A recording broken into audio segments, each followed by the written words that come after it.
യേശു ആരിലും വലിയവൻ വലിയവൻ.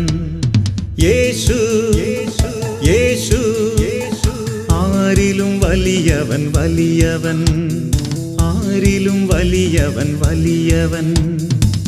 സൗഖ്യദായകൻ പാപമോചകൻ. സൗഖ്യദായകൻ പാപമോചകൻ. യേശുവേകരക്ഷകൻ. യേശുവേകരക്ഷകൻ. കരുണാമയൻ സ്നേഹഗായകൻ. കരുണാമയൻ സ്നേഹഗായകൻ. യേശു യേശു ആരിലും വലിയവൻ വലിയവൻ. ആരിലും വലിയവൻ വലിയവൻ.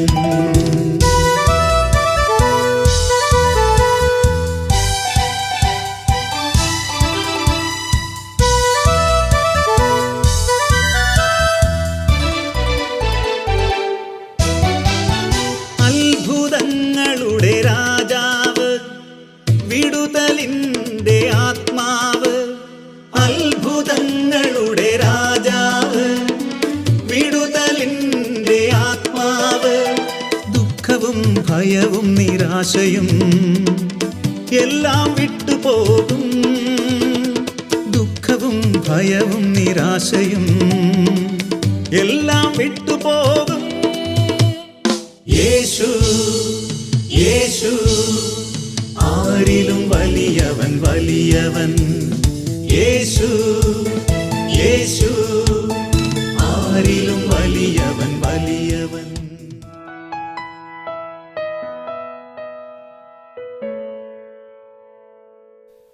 യേശുവേ നന്ദി, യേശുവേ സ്തോത്രം, യേശുവേ സ്തുതി. ഹല്ലേലൂയ. ഈസ്റ്ററിന് ശേഷം ദൈവകരുണയുടെ തിരുനാൾ ആഘോഷിച്ചു കഴിഞ്ഞു. മാനവരാശിയുടെ മേൽ ദൈവം തൻ്റെ കരുണ ഒഴുക്കുന്നതിന് വേണ്ടിയാണ് തൻ്റെ പുത്രനായ യേശുക്രിസ്തുവിനെ ഈ ഭൂമിയിലേക്ക് അയച്ചത്. പുത്രനായ യേശുക്രിസ്തു ഏറ്റുവാങ്ങിയ പീഡനങ്ങളും അപമാനങ്ങളും നൊമ്പരങ്ങളും ആഴമായ സഹനങ്ങളും ശരീരം ഏറ്റുവാങ്ങിയ മുറിവുകളും അവസാനം കുരിശിൽ യേശുവിൻ്റെ പാർശ്വം കുത്തിപ്പിളർന്ന് രക്തവും വെള്ളവും ഒഴുകി. ആ ഹൃദയത്തിലൂടെ ഒഴുകിയ അനന്തമായ കരുണ, അത് മാനവരാശിയോടുള്ള ദൈവത്തിൻ്റെ അനന്തമായ സ്നേഹമായിരുന്നു. ദൈവത്തിൻ്റെ കരുണ മുഴുവൻ യേശുക്രിസ്തുവിലൂടെ മനുഷ്യമക്കളുടെ മേൽ ചൊരിയപ്പെട്ടുകൊണ്ടിരിക്കുക. മനുഷ്യരെത്രമാത്രം പാപത്തിലും തിന്മയിലും ജീവിച്ചാലും ഹൃദയം നുറുങ്ങി അനുദപിച്ചു തിരിച്ചു വന്നാൽ കരുണ കാണിക്കുന്ന ദൈവം. അപ്പസ്തോല പ്രവർത്തനം 2-ാം അധ്യായത്തിൽ നാം വായിക്കുന്നു, അപ്പസ്തോലന്മാരുടെ മേൽ കർത്താവിൻ്റെ ആത്മാവ് കടന്നു വന്നു.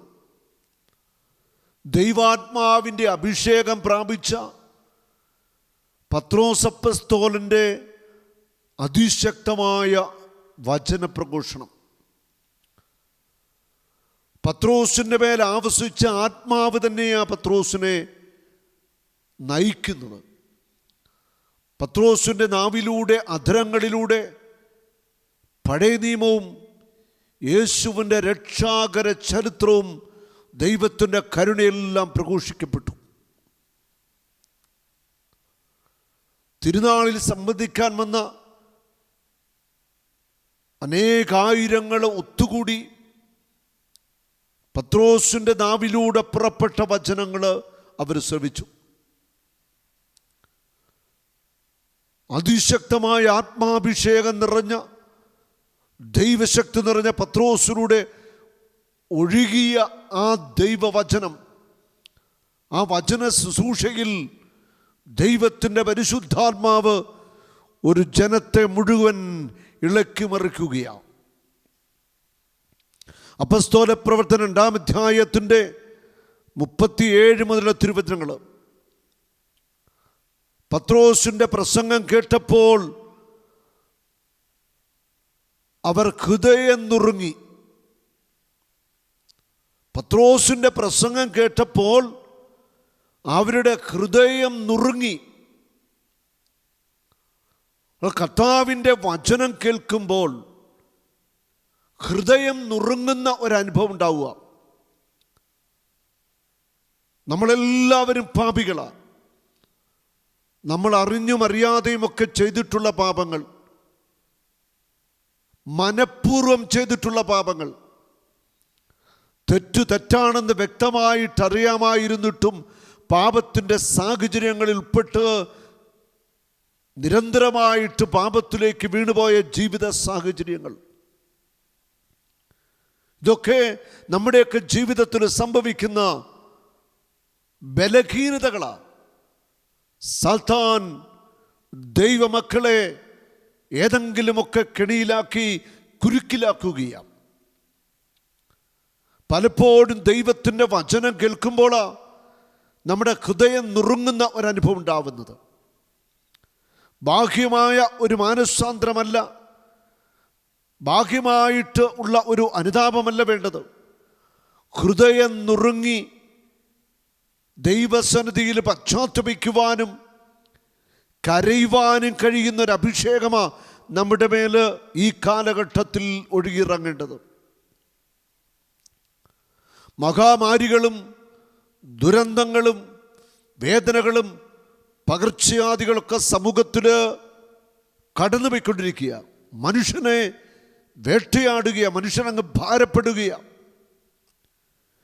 എന്നിട്ടും ഹൃദയം നുറുങ്ങി അനുദപിക്കാനോ പാപജീവിതം വീക്ഷിക്കാനോ തയ്യാറാകാതെ ക്രിസ്തുവിൽ വിശ്വസിക്കുന്നവർ തന്നെ ലോകത്തിൻ്റെ അതിമോഹങ്ങളിലും ആസക്തികളിലും ജഡികതയിലുമൊക്കെ മുഴുകി ജീവിച്ചുകൊണ്ടിരിക്കുക.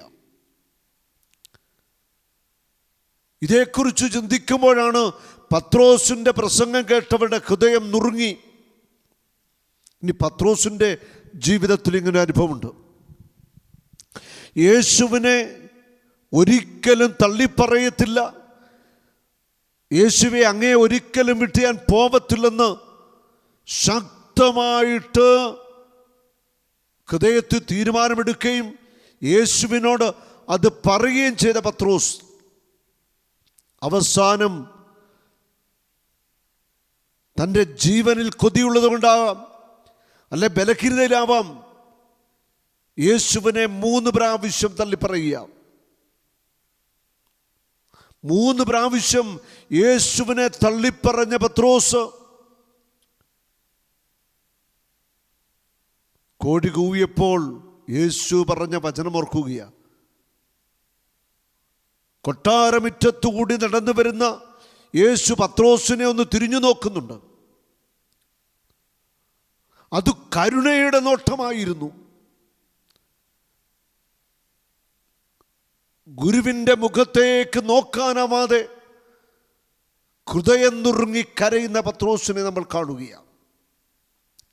യേശുവിൻ്റെ ഒരു നോട്ടം അത് കരുണയുടെ നോട്ടമായിരുന്നു. പത്രോസേ, നിന്നോട് ഞാൻ പറഞ്ഞിരുന്നതല്ലേ 3 പ്രാവശ്യം കോഴി കൂകുന്നതിന് മുമ്പ് നീ എന്നെ തള്ളിപ്പറയുമെന്ന്. യേശു പറഞ്ഞ വചനം പത്രോസ് ഓർത്തു. പത്രോസ് പുറത്തേക്ക് പോയി ഹൃദയം നുറുങ്ങി കരഞ്ഞു, വാവിട്ട് കരഞ്ഞു. അവിടെ യേശുവിൻ്റെ ഒരു നോട്ടത്തിൽ പത്രോസിൻ്റെ ഹൃദയം നുറുങ്ങുകയാണ്. ഇന്നിതാ പരിശുദ്ധാത്മാവിനാൽ നിറഞ്ഞ പത്രോസിൻ്റെ പ്രസംഗം കേട്ട് ആയിരക്കണക്കിനാളുടെ ഹൃദയം നുറുങ്ങുകയാണ്. ഇവിടെ വചനം പറയുന്നു, ഇത് കേട്ടപ്പോൾ അവർ ഹൃദയം നുറുങ്ങി. വലിയ ഒരു സമൂഹത്തിൻ്റെ മേൽ ആത്മാവ് കടന്നു വരികയാണ്. ഹൃദയം നുറുങ്ങുന്ന പശ്ചാത്താപത്തിൻ്റെ ആത്മാവ് കടന്നു വരികയാണ്. വചനം കേട്ടുകൊണ്ടിരിക്കുമ്പോൾ തന്നെ ഹൃദയം നുറുങ്ങുന്ന അനുഭവം. ഇത് ദൈവത്തിൻ്റെ ആത്മാവാണ് ഈ പ്രവൃത്തി ചെയ്യുന്നത്. വചനപ്രഘോഷകർ ഘോരഘോരം പ്രസംഗിച്ചാലും, തീപ്പൊരി പ്രസംഗം നടത്തിയാലും, ഡോക്ടറേറ്റുള്ളവർ പ്രസംഗിച്ചാലും, ആര് പ്രസംഗിച്ചാലും, ഒരു വ്യക്തി ഹൃദയം നുറുങ്ങി കരഞ്ഞ് മാനസാന്തരത്തിലേക്ക്, ഹൃദയ പരിവർത്തനത്തിലേക്ക് കടന്നു വരണമെങ്കിൽ ദൈവത്തിൻ്റെ ആത്മാവ് ആ വ്യക്തിയുടെ ഹൃദയത്തിൻ്റെ മേൽ ചലിച്ചേ മതിയാവത്തുള്ളൂ. ദൈവത്തിൻ്റെ ആത്മാവ് ചലിക്കാതെ ഒരു മനുഷ്യനും മാനസാന്തരം ഉണ്ടാവത്തില്ല. ഒരു മനുഷ്യനും പശ്ചാത്താപത്തിലേക്ക് കടന്നു വരാനായിട്ടാവില്ല. കർത്താവായ യേശുവിൻ്റെ ഒരു നോട്ടം മതിയായിരുന്നു പത്രോസ് വാ വിട്ട് കരഞ്ഞു. ആ കണ്ണുകളിലൂടെ ഒഴുകിയ കരുണയുടെ സ്നേഹത്തിൻ്റെ പ്രവാഹം, പൊറുക്കുന്ന സ്നേഹത്തിൻ്റെ ആ പ്രവാഹത്തിൻ്റെ മുൻപിലാ പത്രോസ് തകർന്നു പോയത്. ദൈവത്തിൻ്റെ ജനമേ, നമ്മൾ തിരിച്ചറിയുക, നമ്മുടെ പാപങ്ങൾ ക്ഷമിക്കുവാൻ, അപരാധങ്ങൾ പൊറുക്കുവാൻ ദൈവം ആഗ്രഹിക്കുന്നു. അതിനുവേണ്ടിയാണ് നമുക്ക് ക്രിസ്തുവിനെ കുരിശിൽ ബലിയായിട്ട് ദൈവപിതാവ് നൽകിയത്. ഹൃദയം നുറുങ്ങിയവർ പത്രോസിനോടും മറ്റ് അപ്പസ്തോലന്മാരോട് ചോദിച്ചു, സഹോദരന്മാരെ, ഞങ്ങൾ എന്താണ് ചെയ്യേണ്ടത്? പത്രോസ് പറഞ്ഞു, ഞങ്ങൾ പശ്ചാത്തപിക്കുവിൻ, പാപമോചനത്തിനായി എല്ലാവരും യേശുക്രിസ്തുവിന്റെ നാമത്തിൽ സ്നാനം സ്വീകരിക്കുവിൻ.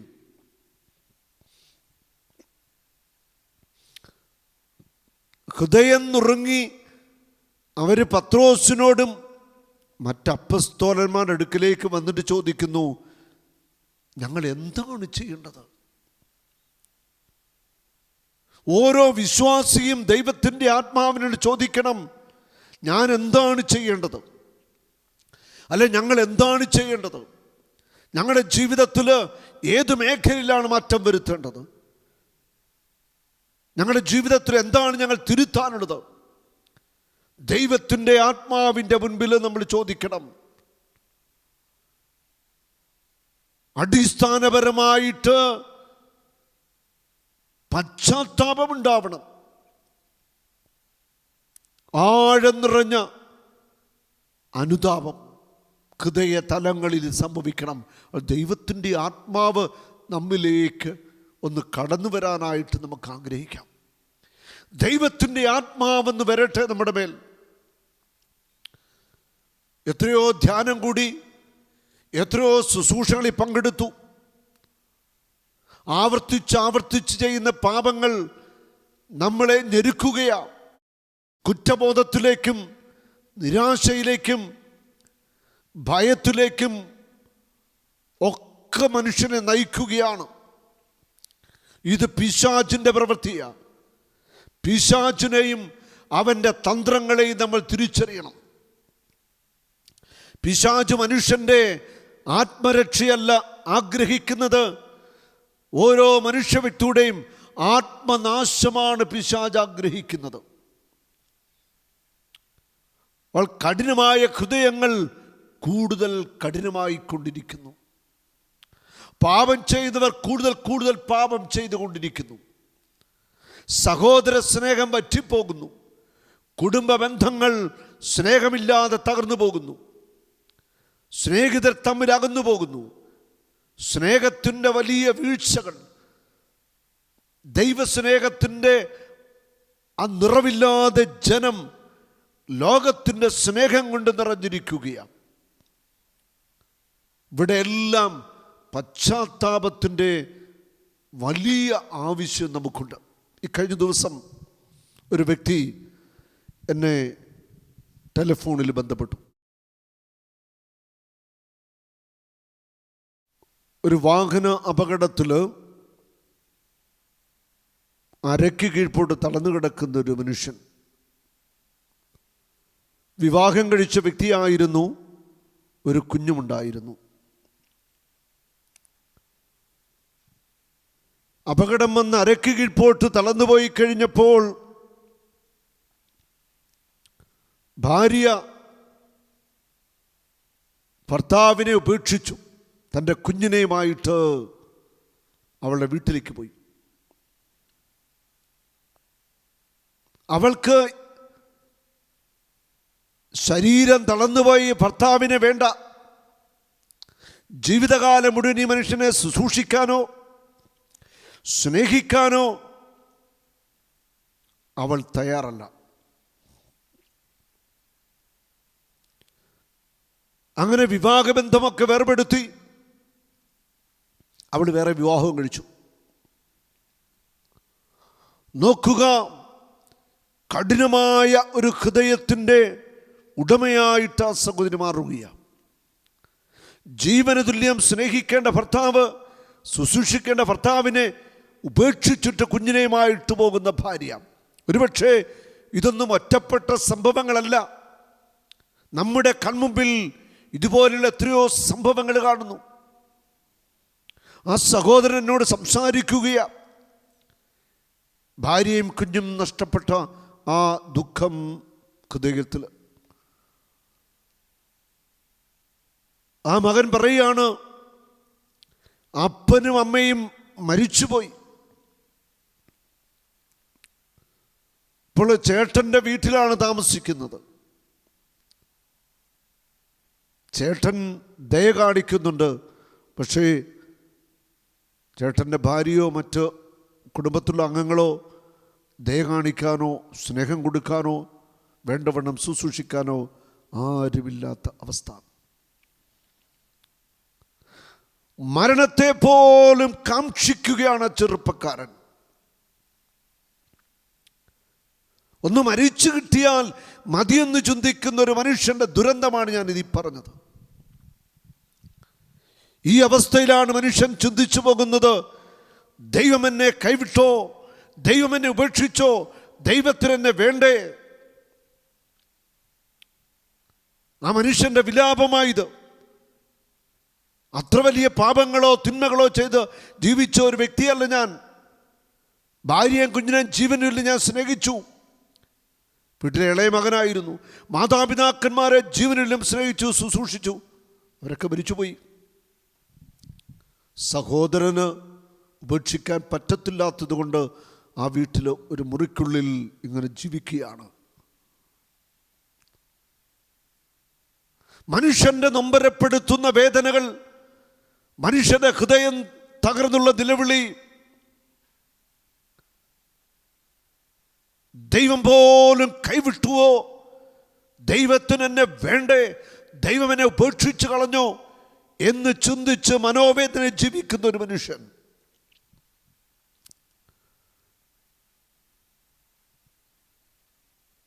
എത്രയോ വ്യക്തികൾക്കുണ്ട് നല്ല ആരോഗ്യം, നല്ല ശരീരം, നല്ല സമ്പത്ത്, മറ്റെല്ലാം ഉണ്ട്, ഒന്നിനൊരു ഒരു കുറവുമില്ല. എന്നിട്ട് ദൈവത്തെ തേടാത്തവർ, ലോകത്തിൻ്റെ നേട്ടങ്ങൾക്ക് വേണ്ടി ദൈവത്തെ പൂർണ്ണമായിട്ട് ഉപേക്ഷിക്കുന്നവർ, പ്രാർത്ഥന വേണ്ട, വിശുദ്ധ കുർബാന വേണ്ട, കൂദാശ ജീവിതം വേണ്ട, ഒരു താല്പര്യവുമില്ല ഇങ്ങനെയുള്ള കാര്യങ്ങളിൽ. ദൈവമായിട്ടുള്ള ബന്ധം വേണ്ട, ലോകവുമായിട്ടുള്ള വലിയ ബന്ധം, ലോകത്തിൻ്റെ നേട്ടങ്ങൾ, ജോലി ചെയ്താൽ കൈ നിറച്ച് പണം കിട്ടും, പണം മതി, പണം കൊണ്ടെല്ലാം നേടാമെന്ന് വിചാരിച്ച് അങ്ങനെ മുന്നേറുകയാണ് പലരും. ഇങ്ങനെ ലോകം ദൈവത്തിൽ നിന്ന് അകന്നു പോകുന്ന ഒരു വലിയൊരു സാഹചര്യമുണ്ട്. ഇവിടെയാണ് കർത്താവിൻ്റെ തിരുവചനം ലോകമെമ്പാടും പ്രഘോഷിക്കപ്പെടേണ്ടതിൻ്റെ ആവശ്യകത. പത്രോസിൻ്റെ പ്രസംഗം കേട്ടപ്പോൾ ജനത്തിൻ്റെ ഹൃദയം നുറുങ്ങിയത്. ദൈവത്തിൻ്റെ വചനം പ്രഘോഷിക്കപ്പെടണം. പ്രത്യേകിച്ച് എല്ലാ മാധ്യമങ്ങളിലും കർത്താവിൻ്റെ വചനം പ്രഘോഷിക്കപ്പെടണം.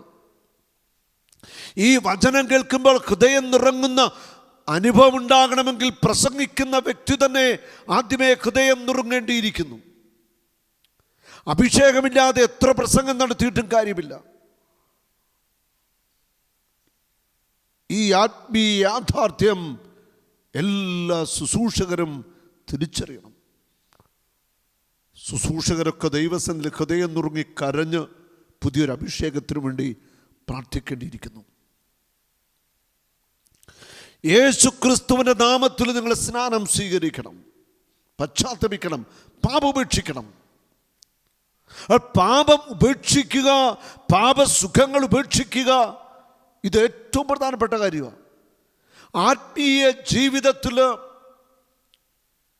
വളരുവാൻ ആഗ്രഹിക്കുന്നെങ്കിൽ ചെറുതും വലുതുമായ പാപത്തോട് സമരസപ്പെട്ടുകൊണ്ട് സന്ധി ചെയ്തുകൊണ്ട് ഒരാത്മീയ ജീവിതത്തിൽ നമുക്ക് മുന്നേറുവാനായിട്ട് സാധ്യമേ അല്ല. നമ്മൾ തിരിച്ചറിയണം, ദൈവത്തിൻ്റെ കരുണയും ദൈവത്തിൻ്റെ സ്നേഹവും. ദൈവം ആരെയും ഉപേക്ഷിക്കത്തില്ല. വചനം പറയുന്നുണ്ടല്ലോ, ഒരു നാളും നിങ്ങളെ ഞാൻ അനാഥരായിട്ട് വിടുകയില്ല. യോഹന്നാൻ 14:18. അല്പം മുമ്പേ തളർന്നു കിടക്കുന്ന ഒരു മനുഷ്യൻ്റെ കാര്യം ഞാൻ പറഞ്ഞില്ലേ. ദൈവം ഒരിക്കലും ആ വ്യക്തിയെ അനാഥനായിട്ട് ഉപേക്ഷിക്കത്തില്ല. ദൈവം തന്നെ ആ മനുഷ്യന് കാവലായിട്ടുണ്ട്. പക്ഷെ തകർന്ന മനസ്സുകളെ ബലപ്പെടുത്തേണ്ട ഒരു ആവശ്യകത അവിടെയുണ്ട്. അവിടെ ദൈവത്തിൻ്റെ ആത്മാവ് കടന്നു വരേണ്ടിയിരിക്കുന്നു. നിരാശയും ദുഃഖവും വേദനയും ഒക്കെ നിറഞ്ഞ മനസ്സുകൾ തളർന്നു പോവുകയാണ്. പരിശുദ്ധാത്മാവിൻ്റെ ദാനം നിങ്ങൾക്ക് ലഭിക്കും. പശ്ചാത്തപിച്ച് സ്നാനപ്പെട്ടാൽ പരിശുദ്ധാത്മാവിൻ്റെ ദാനം നിങ്ങൾക്ക് ലഭിക്കും. ഈ പരിശുദ്ധാത്മ വാഗ്ദാനം നിങ്ങൾക്ക്, നിങ്ങളുടെ സന്താനങ്ങൾക്കും വിദൂരസ്ഥർക്കും നമ്മുടെ ദൈവമായ കർത്താവ് തന്നെ അടുത്തേക്ക് വിളിക്കുന്ന എല്ലാവർക്കും ഉള്ളതാണ്. അല്ല, പരിശുദ്ധാത്മാവെന്ന ദാനം എല്ലാവർക്കും ഉള്ളതാണ്. നിങ്ങൾക്ക്, നിങ്ങളുടെ മക്കൾക്ക്, തലമുറകൾക്ക്, ദൂരസ്ഥർക്ക്, സമീപസ്ഥർക്ക്, വിദൂരസ്ഥർക്ക്, എല്ലാവർക്കും കർത്താവ് തൻ്റെ അടുത്തേക്ക് വിളിക്കുന്ന എല്ലാവർക്കുമുള്ള ഏറ്റവും വലിയ ദാനമാണ് പരിശുദ്ധാത്മാവ്. ഈ ദൈവത്തിൻ്റെ ആത്മാവ് ചലിച്ചുവെങ്കിലേ ഹൃദയം നുറുങ്ങിയുള്ള പശ്ചാത്താപം ഉണ്ടാകത്തുള്ളൂ. അങ്ങനെ പശ്ചാത്തപിക്കുന്ന ഒരു വ്യക്തിയെ സാക്ഷ്യ ജീവിതത്തിലേക്ക് കടന്നു വരത്തുള്ളൂ. കർത്താവിനെ മഹത്വപ്പെടുത്തുന്ന ഒരു ജീവിതത്തിലേക്ക് നീ കടന്നു വന്നുവെങ്കിൽ നിരന്തരമായിട്ട് അനുദപിക്കുന്ന വ്യക്തിയായിട്ട് നീ മാറും. മനുഷ്യനാണോ, ബലഹീനതയുണ്ട്, കുറവുകളുണ്ട്. അതിനെ അതിജീവിക്കുവാൻ ദൈവത്തിൻ്റെ ആത്മാവ് ശക്തി നൽകും. നമ്മൾ വീണു പോകുമ്പോൾ വീണിടത്ത് കിടക്കുകയല്ല, വേഗം എഴുന്നേൽക്കുക. അതാണ് ഒരു ആത്മീയ മനുഷ്യന് ചെയ്യാനായിട്ടുള്ളത്. ആത്മീയ മനുഷ്യൻ നിരന്തരമായിട്ട് ദൈവത്തിൻ്റെ അടുക്കലിരുന്ന് ഹൃദയത്തിൽ പശ്ചാത്തപിക്കുന്ന, ഹൃദയം നുറുങ്ങി കരയുന്ന ഒരു വ്യക്തിത്വം, ഒരു ഹൃദയത്തിൻ്റെ ഉടമയായിരിക്കും. ഒരിക്കൽ മഹാവിശുദ്ധനായ പാദ്രിയപ്പയുടെ ഒരു വീഡിയോ ഇങ്ങനെ കാണുവാനിടയായി. പാദ്രിയപ്പയോ ഇങ്ങനെ ബലിയർപ്പിക്കുമ്പോൾ കരയുകയാണ്, കണ്ണുകളിലൂടെ കണ്ണുനീരൊഴുകുക. പ്രധാനപ്പെട്ട കുദാശാവചനങ്ങൾക്ക് പറഞ്ഞ് തേങ്ങലടിച്ച് കരയുകയാണ്. തുവാലെടുത്ത് കണ്ണുനീര് തുടയ്ക്കുക, കരയുക, അനുതപിക്കുക, കരയുക. കുർബാന ചൊല്ലുമ്പോൾ തന്നെ കരച്ചിൽ ആരംഭിക്കും. ക്രിസ്തുവിൻ്റെ ബലി, പീഡാസഹനം, കുരിശിലെ ആ ബലി പാദ്രിയപ്പിയോ അർപ്പിക്കുമ്പോൾ പാദ്രിയപ്പിയോ കരച്ചിലാണ്. ഓരോ വിശുദ്ധ കുർബാനയിലൂടെയും ദൈവത്തിൻ്റെ കരുണ ഒഴുകുക, ദൈവത്തിൻ്റെ സ്നേഹം ഒഴുകുക, ദൈവത്തിനെ ക്ഷമിക്കുന്ന സ്നേഹം നമ്മിലേക്ക് ഒഴുകുകയാണ്. പാപികളായ നമ്മളെ അവൻ വിളിക്കുകയാണ്. ഓരോ വിശുദ്ധ കുർബാനയിലൂടെയും നമ്മുടെ പാപങ്ങൾ ക്ഷമിക്കപ്പെടുകയാണ്, പാപങ്ങൾക്ക് മോചനം കിട്ടുകയാണ്. കർത്താവ് നമ്മളെ വിളിക്കുന്നു ആത്മാവിൻ്റെ അഭിഷേകം തരുവാൻ, പുതിയ കൃപകൾ തരുവാൻ, പുതിയൊരു ആത്മീയ ജീവിതം പടുത്തുയർത്താൻ വേണ്ടി ദൈവത്തിൻ്റെ ആത്മാവ് നമ്മളെ ക്ഷണിക്കുകയാണ്.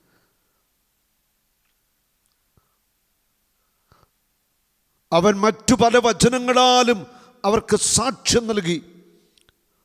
തുടർന്ന് പത്രോസ് അപ്പോസ്തലൻ പറയാണ്, ഈ ദുഷിച്ച തലമുറയിൽ നിന്ന് നിങ്ങളെ തന്നെ രക്ഷിക്കുവനെന്ന് ഉപദേശിക്കുകയും ചെയ്തു. അവൻ്റെ വചനം ശ്രവിച്ചവർ സ്നാനം സ്വീകരിച്ചു. ആ ദിവസം തന്നെ 3000-ഓളം ആളുകൾ അവരോട് ചേർന്നു.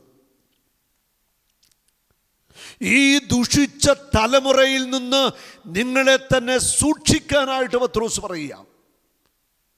ഇത് എനിക്കും നിങ്ങൾക്കുമുള്ളൊരു മുന്നറിയിപ്പായത്. ദുഷിച്ച തലമുറയിൽ നിന്ന് നിന്നെ തന്നെ സൂക്ഷിക്കുക. ദുഷിച്ച തലമുറ. നമുക്കറിയാം, നമ്മുടെ ചുറ്റിലേക്ക് നോക്കിയാൽ, കണ്ണു തുറന്ന് ലോകത്തിലേക്ക് നോക്കിയാൽ, മാധ്യമങ്ങളിലേക്ക് നോക്കിയാൽ പകരുന്ന തിന്മയുടെ വലിപ്പം എത്ര ഭയങ്കരമാണ്. എത്രമാത്രം തിന്മയുടെ സാഹചര്യങ്ങളും സാധ്യതകളുമാണ് നമ്മുടെ ചുറ്റുവട്ടത്ത്, ലോകത്തിലാകമാനം. ദൈവത്തെ നിഷേധിക്കുന്നവരൊരു വശത്ത്, ദൈവത്തിനു വേണ്ടി മറ്റുള്ളവരെ കൊല്ലുന്നവരൊരു വശത്ത്, നിരീശ്വരവാദമായിട്ട് ജീവിക്കുന്നവരൊരു വശത്ത്, എന്ത് അനീതിയും അക്രമം പ്രവർത്തിച്ച് പണം സമ്പാദിക്കുന്നവരൊരു വശത്ത്, നേട്ടങ്ങൾ കൊയ്യാൻ വേണ്ടി മനുഷ്യനെ നിഷ്കരണം വധിക്കുന്നൊരു വശത്ത്, ആധിപത്യം സ്ഥാപിക്കാൻ വേണ്ടി ഏത് കരുണയില്ലാത്ത പ്രവൃത്തികളും ചെയ്യുന്നവർ മറ്റൊരു വശത്ത്, ചാവേറുകളായി തീരുന്ന മനുഷ്യ ജന്മങ്ങൾ, ഇതൊക്കെ നമ്മൾ കാണുകയാണ്. പത്രോസ് പറയുന്നു, ഈ ദുഷിച്ച തലമുറയിൽ നിന്ന് നിങ്ങളെ സൂക്ഷിച്ചു കൊള്ളുക. കാരണം ദുഷിച്ച തലമുറയിൽ നമ്മൾ ജീവിക്കുമ്പോൾ നമ്മളും അവരോടൊപ്പം പങ്കുചേരാൻ സാധ്യതയുണ്ട്. നമ്മളും അവരുടെ പക്ഷത്താകാൻ സാധ്യതയുണ്ട്. അവരുടെ കൂടെ നമ്മളും ആയിത്തീരാൻ സാധ്യതയുണ്ട്. അവരുടെ പാപത്തിൽ പങ്കുചേരാൻ സാധ്യതയുണ്ട്. അവരായിരിക്കുന്ന അവരുടെ ജീവിതത്തിലേക്ക് നമ്മുടെ മനസ്സും പോകാൻ സാധ്യതയുണ്ട്. ഇവിടെയാണ് നമ്മുടെ കുടുംബങ്ങളിൽ വളർന്നു വരുന്ന യുവതിയുവാക്കന്മാർ ഒത്തിരിയേറെ സൂക്ഷിക്കേണ്ടത്. നമ്മുടെ പെൺകുട്ടികളും ആൺകുട്ടികളുമൊക്കെ ഒത്തിരിയേറെ ജാഗ്രതയുള്ളവരായി മാറേണ്ടിയിരിക്കുന്നു. ലോകത്തിൽ അത്രമാത്രം തിന്മ പിടിമുറുക്കിയിരിക്കുക, പിശാച് പിടിമുറുക്കിയിരിക്കുക. ഈ പിശാചിൻ്റെ കോട്ട തകർക്കണമെങ്കിൽ, അന്ധകാരത്തിൻ്റെ ആധിപത്യത്തെ തകർക്കണമെങ്കിൽ നമ്മൾ ദൈവത്തിൻ്റെ ആത്മാവിനാൽ നിറയണം. ചെയ്തു പോയ പാപങ്ങളോർത്ത്, വീഴ്ചകളോർത്ത് ഹൃദയം നുറുങ്ങി ദൈവസന്നിധി ഇപ്പോൾ കരയാൻ നിനക്ക് പറ്റണം. കരഞ്ഞ് പ്രാർത്ഥിക്കണം നമ്മൾ നമ്മുടെ പാപങ്ങളോർത്ത്. ലോകത്തിനു വേണ്ടി നമ്മൾ കരയുന്നവരായിട്ട് മാറണം. ലോകം ചെയ്തു കൂട്ടുന്ന അതിക്രമങ്ങൾ, ദൈവനിഷേധത്തിന് വേണ്ടി നമ്മൾ പശ്ചാത്തപിച്ച് പ്രാർത്ഥിക്കേണ്ടിയിരിക്കുന്നു. നമുക്ക് ദൈവസന്നിധിയിൽ കരയാം. ലോകത്തിന് മുഴുവൻ വേണ്ടി തൻ്റെ പുത്രനായ യേശുവിൻ്റെ ആ പീഡാസഹനത്തിൻ്റെ യോഗ്യതയിൽ മാനവരാശി മുഴുവൻ രക്ഷിക്കപ്പെടാൻ വേണ്ടി നമുക്ക് പ്രാർത്ഥിക്കാം. കർത്താവിൻ്റെ മുമ്പിൽ മുട്ടുമടക്കാം, എളിമപ്പെടാം. കർത്താവ് നിങ്ങളെല്ലാവരെയും സമൃദ്ധമായി അനുഗ്രഹിക്കട്ടെ. ഈ ദുഷിച്ച തലമുറയിൽ നിന്ന് നിങ്ങളെ തന്നെ എപ്പോഴും സൂക്ഷിച്ചു കൊള്ളുക. കർത്താവിൻ്റെ ഹൃദയത്തോട് ചേർന്ന് ഇരിക്കുക. കർത്താവ് നിങ്ങളെല്ലാവരെയും സമൃദ്ധമായി അനുഗ്രഹിക്കട്ടെ. ആമേൻ. യേശുവേ യേശുവേ നീ മാത്രം ഉന്നതൻ. യേശുവേ യേശുവേ നീ മാത്രം രക്ഷകൻ.